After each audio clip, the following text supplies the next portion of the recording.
Hey there, welcome to the Reinsurance Podcast, the place where we dive into all things reinsurance, the coolest part of insurance.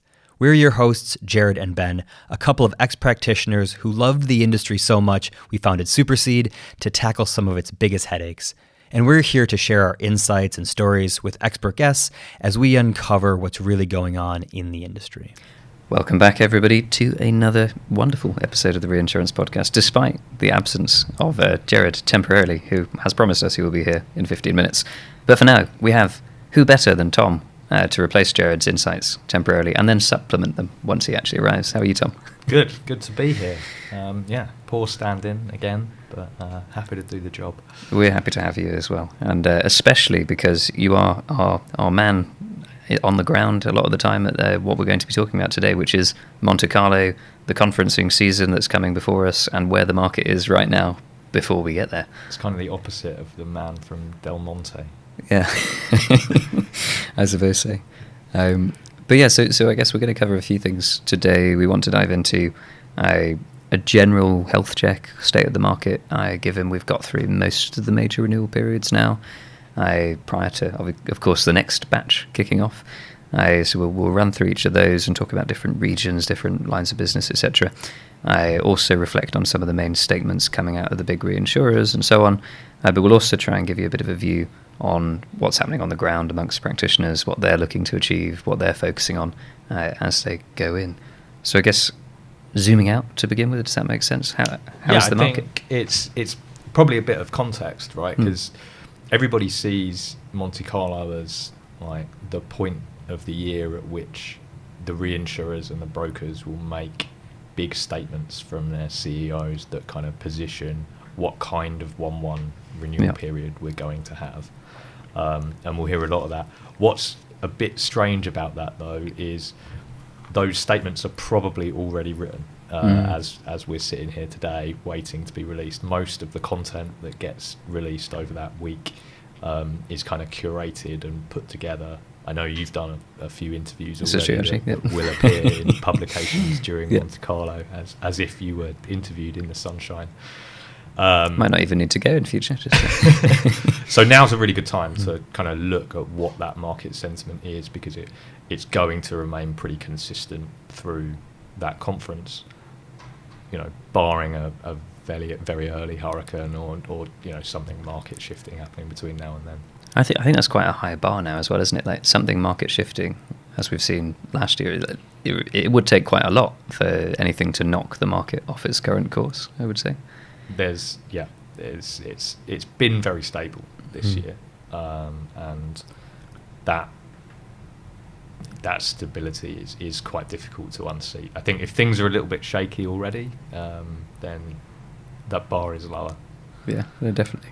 I was reading, it's interesting, a bunch of the reinsurer sort of analyst interviews and so on when they've been publishing their sort of quarterly results, and sort of pretty uniformly the tone set is like, the market is good, nobody rock the boat, the market is good, the insurers need a very stable reinsurance market, and currently that is the case, so let's all just persist this for as long as we possibly can. So I think they're pretty happy. The one thing that maybe stood out to me aside from that, though, was that there's slight softening happening, it seems, like across the board, and some slight hardening in pockets as well, of course, but the thing that is still happening at the same time as that is lots of loss predictions and estimates for how much they're going to need to reserve and so on are continuing to creep up because of inflation, because of re-looking at how casualty is performing, for example, even in recent so-called good years, meaning that we wonder how much of this is sustaining what was actually a very high correction to the point where there may still be a crossover with losses that continue to accelerate potentially, because we have seen over quite a long period the general scale of average loss activity rising quite substantially. We talked in previous episodes about 100 billion loss years, for example, and how they seem to be happening every year at the moment.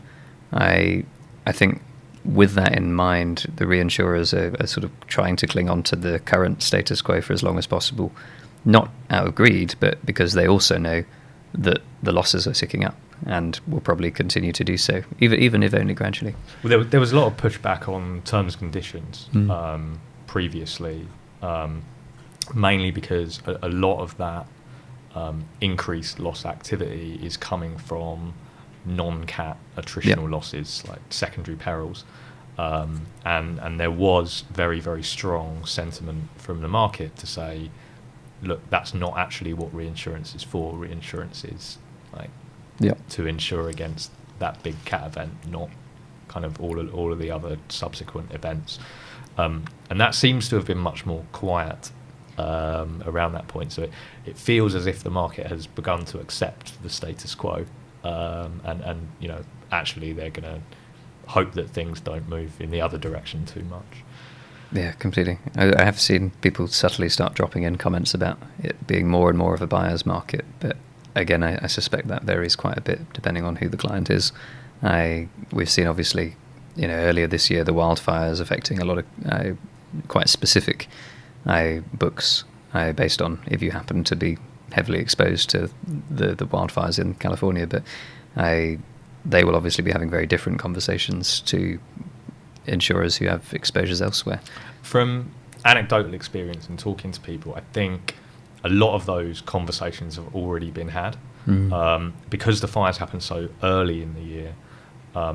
Most of the people that I've had kind of in-depth conversations with had actually gone out and rebought in March or April because you know they suffered those losses so early, and those towers were kind of extinguished or exhausted by that point. So yeah, for the most part, from what I hear, a lot of those conversations were had much earlier in the year, which should again just help with easing those conversations as we go into things now. But what we've also seen as a result of that rebuying activity is a much greater demand for metrics that people have never seen before. So there's a few startups that are now in that wildfire space who are able to take readings and monitor things like the water content of foliage in particular areas, and that kind of data and insight and information is more and more becoming in demand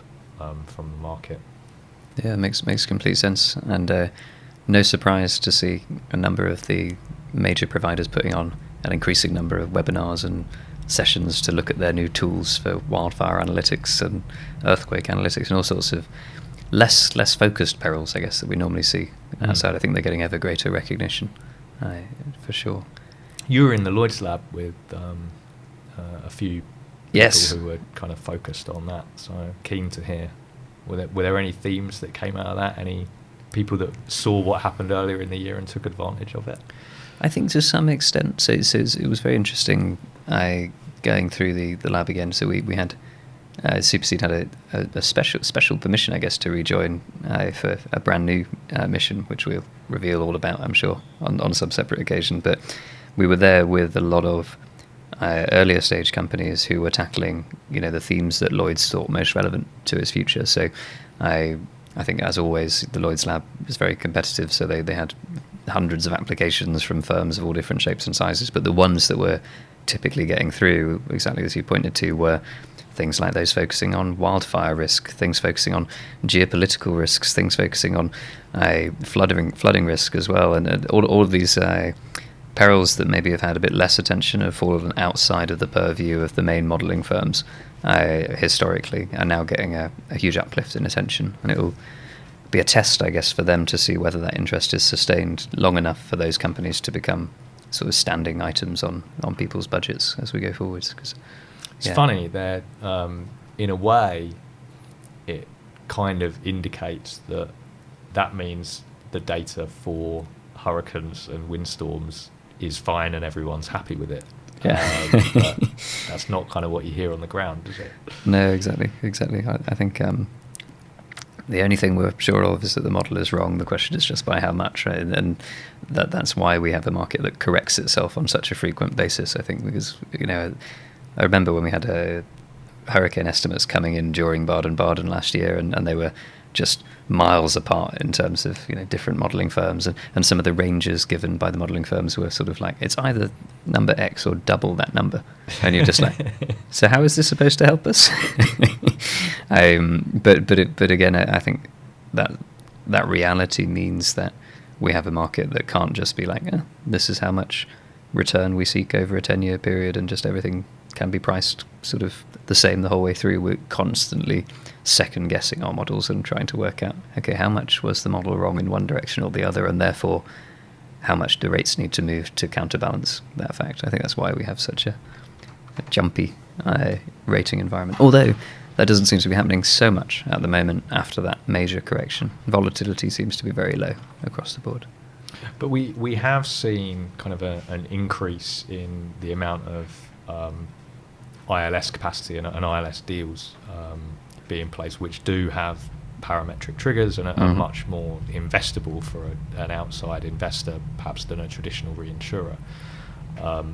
So I wonder how much those two are related. Yeah, it's a fascinating space at the moment. So I was also very lucky to tuck into that market quite a bit over the last few months, and I think probably the most fascinating thing about it is that there's more demand than supply in some ways. So you have many capital providers who would like to get some of this insurance risk that is very diversifying, because whether a hurricane comes or not doesn't depend on whether the general markets are up or down or good, bad or ugly.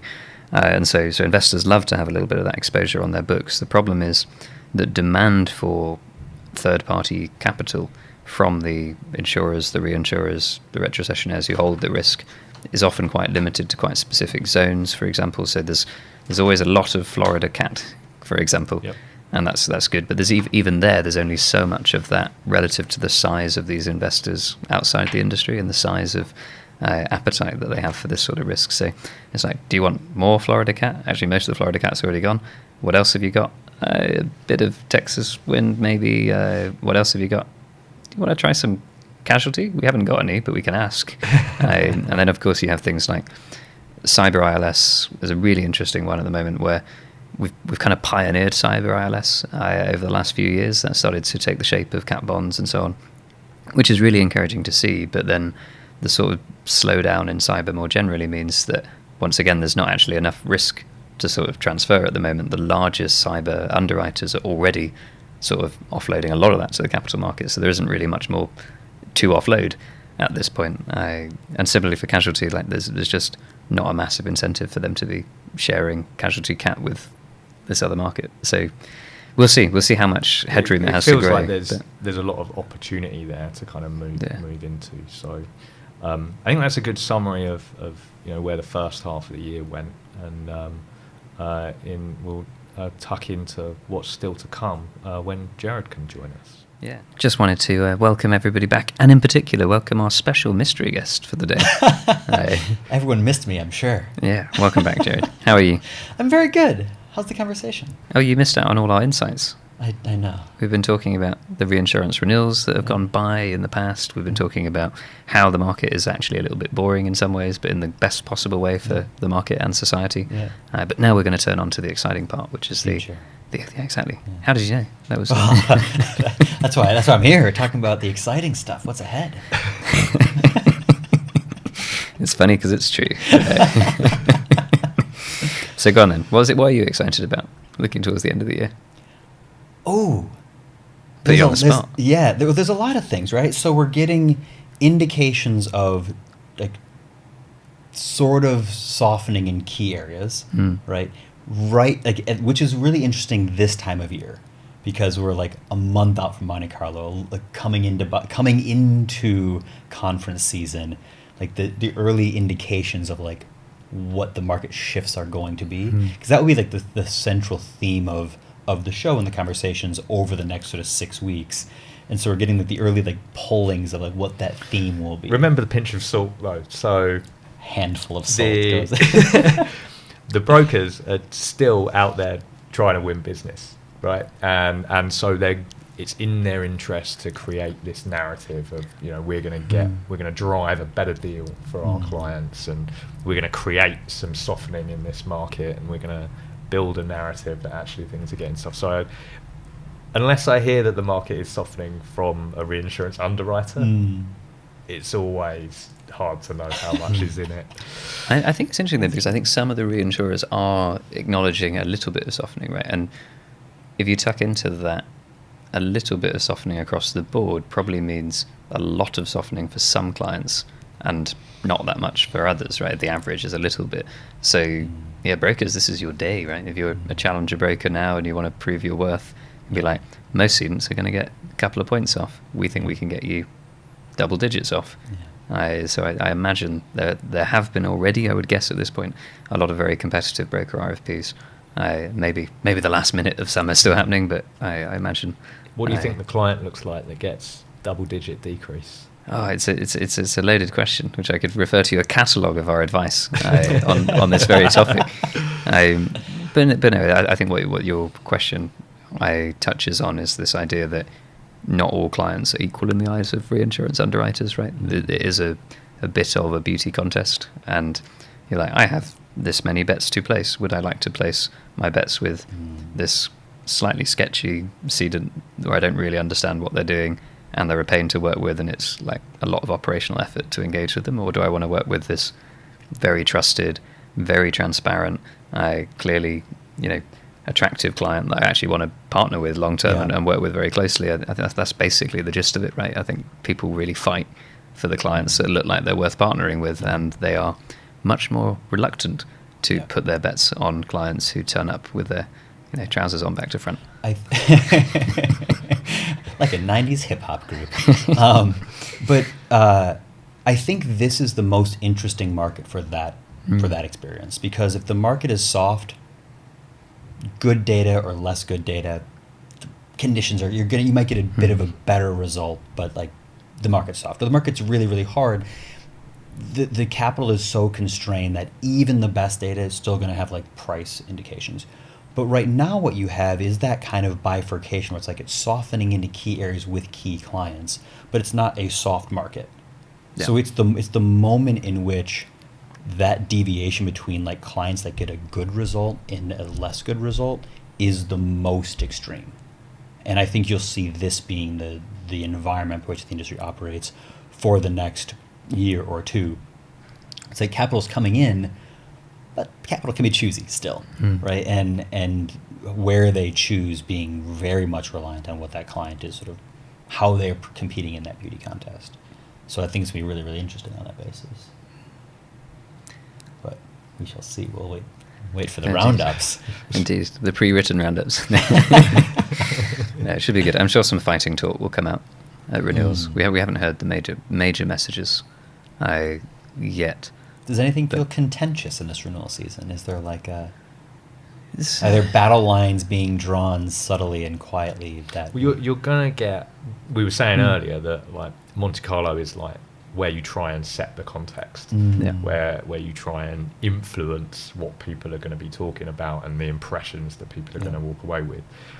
Ultimately, it's so early in the year still. The sun is still shining. There's still beautiful days. Yeah, everyone's making money, right? At the end of the day.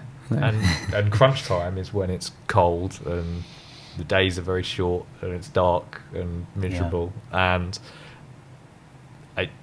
a lot of people say that Monte Carlo is too early to have meaningful conversations about that particular renewal. It's more of a grandstanding event. And actually, by Baden-Baden, we're probably at the stage where people used to be at the time of Monte Carlo. And that's probably a better indicator, but still things aren't now really getting finalised until into November. Yeah. That's we talk a lot about what the industry will look like as data quality improves and as processing times condense and all these types of things. But I would like to pose a sort of theoretical question. If you have it where data flow is more consistent, like the reinsurers can get a better, clearer view and it happens faster from the cedant. One of the things we've always sort of talked about is like you could in theory have it where clients present their data later, because getting a data cut as at end of June doesn't make sense if you can get that same data cut as at end of October for that same renewal season more easily. Would that begin to change the scheduling of conference season to be more impactful? Because as you I believe rightfully point out, Tom, the scheduling of the conference season as it currently stands was the most effective when you kind of had to make your mind up as at middle of September a decade ago. But if we're getting better at understanding the nuance of data, and we can do that on more recent data, would you see it where conference season would start to slide a bit later and or change the purpose of what those conferences are for? I challenge that it's universally true. Obviously, later data is much easier to make a decision on for a reinsurer. But I would challenge the idea that more effective submission creation pushes those data cuts later all of the time. Actually, the real benefit to the cedent in that position is they can take control of when that data is cut and when it is issued. Yeah. They could do it earlier if they wanted to. They could do it later if they wanted to. They can judge based on market conditions and their existing panel and the state of that panel and their relationships with that panel when they go out and take that data. So it may be that in some cases they can start doing it later. In other cases, it might actually bring it forward. The key is the shift in control. Yeah. Because if you're not in control of how quickly you can get your data together or when you can go out to market, effectively you're at the whim of the market. Yeah. I think there's also a sort of parallel trend, right? So as data quality improves across the market, so too will the demands from the reinsurers for different types of or better variations of data, etc., which means that there is and always has been, I think, an ever slowly rising bar for how much and what quality of data is required. So we've been in some really interesting conversations recently with brokers and cedents where they're struggling to keep up with that just gradually rising tide. This idea that a gradually rising tide lifts all ships, I think has not proven to be the case in all cases. There's quite a few of them bailing water frantically at the moment because keeping up with that is proving tough. So to give you an example, we were talking with a big broker the other day. The company's big, they're average size. Average size is a big size company. But we were talking with them the other day and they were saying how for one of their largest clients, and largest meaning largest data set that needs to be provided, they were actually normal-sized human. Exactly. Okay. I just need to come with caveats under each arm, don't I? In each case, they need to.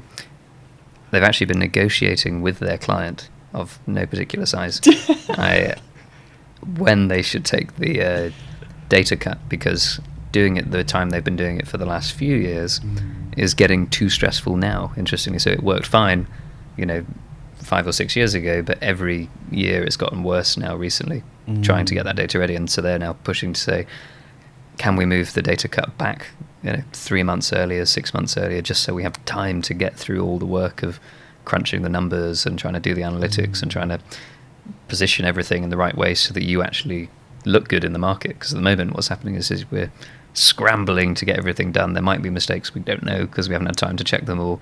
We don't have time to think about, are you buying the right reinsurance cover, because we spend all of our time sorting out the data. So maybe people are even going to pull things back a few months earlier, but again, that undermines trust as well, because the reinsurers are then missing several months worth of data.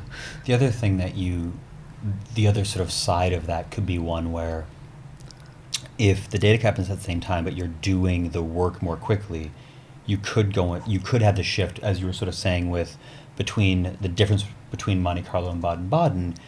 It's sort of that shifting up. We're actually, because we were able to analyze and assess the data so much more quickly, we're actually having a real conversation in Monte Carlo around where do we think this is going to land? What is the appetite for this particular portfolio right now?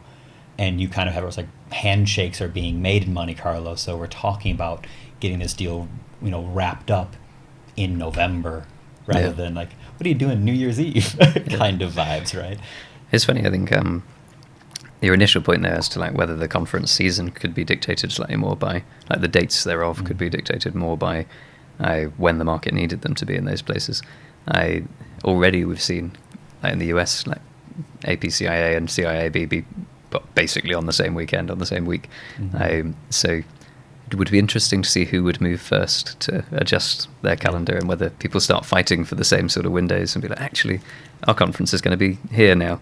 Like, Actually, that's something that's quite interesting, because Baden-Baden is obviously in Germany and organised by German people, and therefore if you go on the website for the Baden-Baden reinsurance meetings, the next 4 or 5 years, the dates are set, it is mapped out. On the other hand, Monte Carlo, organised by a more laissez-faire group of individuals, set the conference date for the following year in about December. It is funny. Which is why everyone has their hotels like pre-booked. Just like, don't really care. I've already got my place at the Fairmont pre-booked every 3 years out, regardless of the weekend. Booked. Yeah. It is a nightmare. I mean, that's the other funny side of the conferencing season is just there isn't enough accommodation at, I mean, in particular Baden-Baden, for the number of people who want to attend, and so people are doing all sorts of hilarious journeys. We met. I think I can't remember who now, but one of the brokers or underwriters who was driving back and forth from their hometown like 2.5 hours away each day of the conference, because that was, the most effective way they could find to manage everything. I think one of the first couple of years that we went, we were having to go from a nearby city with a taxi that would just do it like an hour's run in. It is tough. You sort of have to queue up for a room, and many years of waiting, you finally get to say. There are some beautiful Airbnbs out in the countryside around the place, though. Yeah, get into them from Leo's. That's a challenge for sure. Yeah, that's true. Do you think there's going to be a different vibe between the European conferences and the American conferences? It would suggest that as the regional differences in market cycles are exaggerated more and more, there might start to be more specialism there. Yeah. And like big generic messages might start to have less and less meaning. So I think Monte Carlo tries to be quite global, but that's probably a factor of just how US focused our European reinsurance market is in some ways, right? Like in London, I think 50% of what companies write is US or North American business. So in that sort of scenario, do we start to see more conference specialism? I don't know if it's a case of... There are some differences, though. Definitely, and for sure. It's been marked, like, really this year. In particular, the contagion of, like, the rise of MGAs. So, the MGA market in the US is absolutely booming. There's a new MGA opened up every couple of days. And mostly with US capacity as well, which is unusual, because historically a lot of MGAs have had capacity out of London. And it's really interesting, actually, that people with innovative ideas are actually finding it easier to get capacity from American insurance companies, because they kind of have this impression that, well, there's 2 possible ways that you can go and get capacity. One is to walk into Lloyd's, put your suit on, your black shoes, and look the underwriter in the eye, and if the underwriter thinks you're a jolly good chap, then you'll get your capacity and off you will go. If you go to an American company, the feeling is there's kind of none of that. And it's do you have a track record? Do you have a name in the market? What is your track record for writing good business here? And it's much more data driven, and they really want to understand the data behind your idea rather than thoughts and feelings of are you somebody that is known to the market? You don't have to be, provided you have data and track record and things like that. So lots more of that capacity has been sourced out of the US, and that's led those conferences to be much more focused around program management or MGA capacity or fronting capacity or whatever you want to call these groups of companies that exist now. And there's more and more of those popping up as well. There's also this, it underlies this tone of like innovation that sits in the US one, which is like all these new ways of accessing risk and pricing risk, because this MGA sort of backing, where the big Europeans like big traditional prop cat programs, like with the big established rated carriers, like the core of how our industry has always operated, and the fundamentals that probably won't evolve radically. It's like you got to price the big complicated pools of risk. You can do that better. There's innovation that happens around that, but those are the fundamentals for whatever industry is built on, where there's a bit of this, how might you evaluate a portfolio written by an MGA that is pricing risk in this dynamic new way and accessing it in this different model? So there's something different about that as well.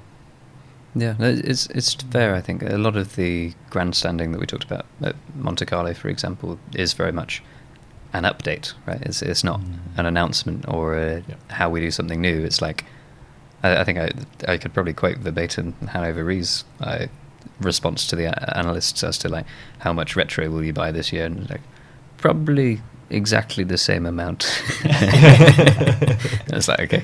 And they said, but again, they did say, unless market conditions changing, in which case maybe we'll buy more. But it is really just everybody's checking that we're all still doing the same as we always do. And it's like, yeah, we're all doing the same as we always do. And that includes brokers saying rates are going to come down, underwriters saying we're going to be disciplined and keep rates where they are, and hold terms and conditions and attachment points in place, as a sort of just almost checking the pulse and that everybody's still alive in some ways in the European context. Successfully made it back from the summer.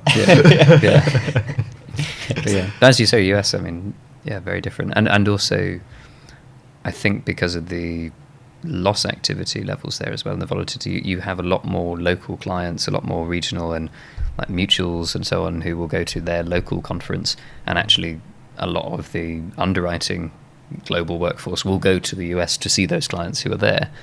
And actually lots of those clients won't come over to Europe because they've already seen everybody in the US ones. Or I think there's a different dynamic of attendees, much like Baden-Baden has a very European profile in terms of which clients will actually go and put time in there, and those clients won't be going out to the US. Yeah, very interesting.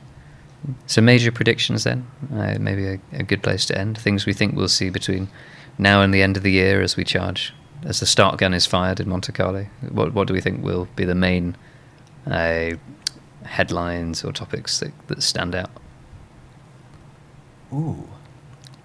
I'm trying to think what I want to think about is like what will change. Like what will be the thing that's different? I think there's trends that exist, but brokers are always sort of balancing this, pushing for more, but trying to win their clients' business and sort of trying to establish the baseline and being the ones who absorb, like if you think about like the data problem, the brokers certainly want to have better data with their clients, but they kind of absorb that if they don't get it, and they try to make do with what they have there. So I'm trying to think about something that would be more of a contentious prediction. Sub 100 million loss year. Whoa. Ooh. Could be. I think we already had such a big loss from the wildfires, I guess, is the main challenge. And higher than average hurricane activity expected this season. I have seen some forecasts. We'll see. I would be interested to see if we get into early September what storm season starts to do. Because last year we had it going into Monte Carlo, storms like brewing, and you're getting sort of like, okay, what is? So I think that would be interesting to see what the end part of storm season looks like, and if we get any sort of last minute surges that cause a bit of a shake up.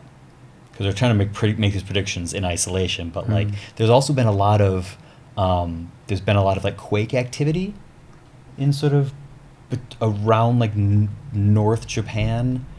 Sort of Russian, between Alaska and Russia, like that. If more activity happens up there, that would be very, very interesting on what that would do to the market if it ends up having like a Japanese impact or typhoon impact or tsunami impact. Yeah.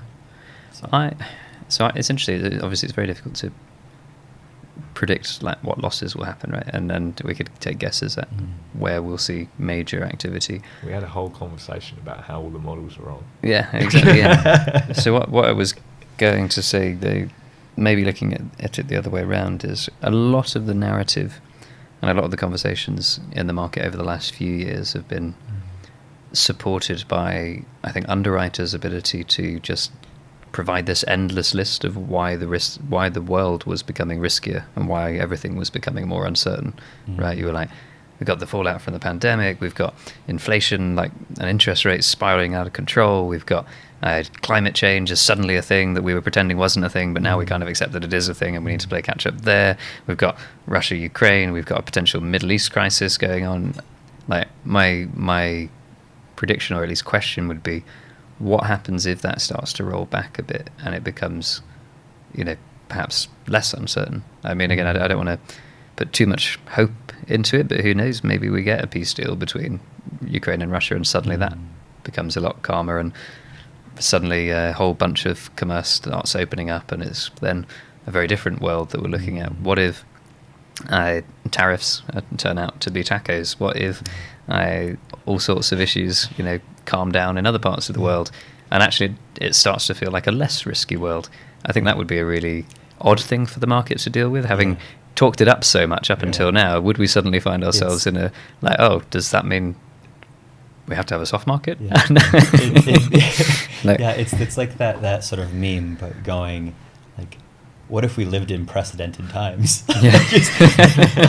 We're in a precedented era. Like, well, how do we price precedented risk? Versus this sort of, as you're rightfully pointing out, like this sort of constant, like everything is changing faster than we can adapt, and that becomes stressful. They're like, oh.